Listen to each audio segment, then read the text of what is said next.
Hello and नमस्कार। मैं doctor कंचन Singh Bharat homeopathy में आप सभी का स्वागत करती हूँ और आशा करती हूँ कि आप सभी अच्छे और स्वस्थ होंगे।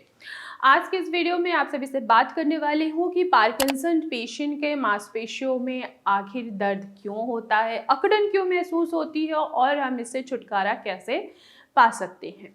जैसा कि आप सभी को पता है और मैंने अपनी हर वीडियो में आप लोगों को बताया हुआ है कि पार्किंसन एक क्रॉनिक न्यूरोडिजेनरेटिव डिसऑर्डर है। हमारे ब्रेन में सबस्टेंशिया नाइग्रा नाम की कोशिकाएं हैं। इन कोशिकाओं में डोपामिन नाम का केमिकल बनता है। जब यही डोपामिन हमारा कम होने लगता है तो ब्रेन और मांसपेशियों का कोऑर्डिनेशन आपस में अच्छे से नहीं बन पाता है, जिसकी वजह से पेशेंट के हाथों में कंपन महसूस होती है, चलने में कठिनाई महसूस होती है, प्रॉपर बैलेंस नहीं बन पाता है, मांसपेशियों में भी अकड़न होती है, मांसपेशियों में भी दर्द महसूस होता है। तो मेन रीजन यही है कि जब डोपामिन की कमी होगी तो आपके हाथों में कंपन भी आएगा और मांसपेशियों में अकड़न भी आएगी।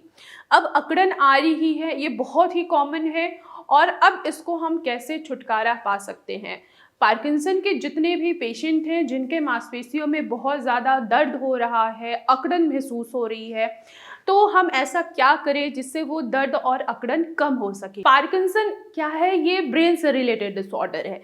तो हमारा सारा काम ये नहीं है कि हम सिर्फ ब्रेन के ऊपर फोकस करें। अगर हम सारा फोकस ब्रेन के ऊपर करेंगे तो मांसपेशियों के ऊपर फोकस जब नहीं हो पाता है तो ही हमारी जो समस्या है वो बढ़ती चली जाती है, जैसे कि मांसपेशियों में मसल्स में अकड़न महसूस होना। तो फर्स्ट ऑफ ऑल आप अपनी डाइट पे ज़रूर फोकस कीजिए, प्रोटीन ज़रूर लीजिए।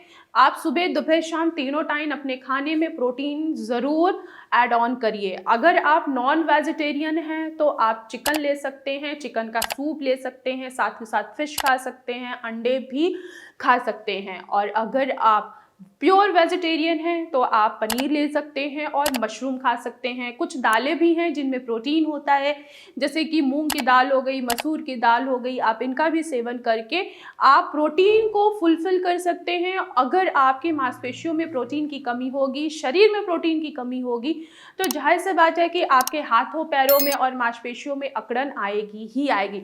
सिर्फ हमें ब्रेन पे काम नहीं करना है, हमें अपने मांसपेशियों पे भी काम करना है, हमें अपने पूरी बॉडी के ऊपर काम करना है। तो आपको प्रोटीन लेना बहुत ज़रूरी है। दूसरा, आपको ध्यान रखना है कि आपके शरीर में विटामिन डी और विटामिन बी 12 की कमी ना हो। अगर विटामिन डी और विटामिन बी 12 की कमी है तो इनका ज़रूर आप सप्लीमेंट लीजिए। साथ ही साथ विटामिन डी और विटामिन बी 12 को पूरा करने के लिए कुछ सोर्सेज हैं, जैसे कि एग है, ये भी आप इंटेक करके विटामिन बी 12 के सोर्सेज को आप पूरा कर सकते हैं। चीज़ है, पनीर है, इनको भी खाकर आप अपने विटामिन बी 12 के को पूरा कर सकते हैं। क्योंकि जब भी विटामिन डी और विटामिन बी 12 कम होता है तो पार्किंसन पेशेंट की रिजिडिटी जो है, अकड़न जो है, वो काफ़ी हद तक बढ़ जाती है। उनके शरीर में बहुत ज़्यादा वीकनेस भी आती है, नमनेस भी महसूस होता है। अक्सर ओपीडी में पेशेंट्स आते हैं, वो ये भी क्वेश्चन पुटअप करते हैं कि हमें हमारे शरीर में, हमारे पैरों में, हमारे हाथों में बहुत ज़्यादा नमनेस हो रहा है, हमसे खड़ा नहीं हो पाया जा रहा है। तो इसके पीछे का ये भी एक रीज़न है कि अगर आपके शरीर में विटामिन बी 12 की कमी है तो भी आपके मांसपेशियों में अकड़न आएगी। तो विटामिन बी 12 के सप्लीमेंट लीजिए। साथ ही साथ अंडे खा सकते हैं आप, चीज़ ले सकते हैं, दूध ले सकते हैं, दही का भी आप आसानी से सेवन कर सकते हैं। ऐसे आप सब्जियों और फलों का सेवन कीजिए जिसमें मैग्नीशियम हो, सेलेनियम हो। ये सारी चीज़ें जो हैं वो आपके मांसपेशियों में आई हुई अकड़न को काफ़ी हद तक कम करते हैं। थर्ड, आप क्या कर सकते हैं? मूवमेंट। आपको मूवमेंट बहुत ज़्यादा करना चाहिए। आप क्या, पार्किंसन क्या है, ये कब किस एज में आती है? 60 के एज में आती है, 70 और 80 के एज में आती है। 60 और 70 एज से पहले अगर देखा जाए तो आप बहुत ज़्यादा वर्कहोलिक थे, आप वर्क बहुत ज़्यादा करते थे। लेकिन अब क्या है कि जैसे जैसे आपकी एज बढ़ती जा रही है आप बिल्कुल वर्क नहीं कर पा रहे हैं, काम नहीं कर पा रहे हैं, आप सारा टाइम बैठ रहे हैं। तो बैठने से भी मांसपेशियों में अकड़न आती है। मांसपेशियां हमारी क्या होती हैं? बिल्कुल पतली होती चली जाती हैं, कमज़ोर होती चली जाती हैं। तो ऐसे कंडीशन में अगर आप चाहते हैं कि आपकी मांसपेशियों में जो दर्द हो रहा है, अकड़न महसूस हो रही है, तो उसके लिए आपको मूवमेंट करना बहुत ज़रूरी है। आप सुबह से लेकर शाम तक क्या करते हो? एक जगह पे बैठे रहते हो या एक जगह पे लेटे रहते हो। ऐसा बिल्कुल भी आपको नहीं करना है।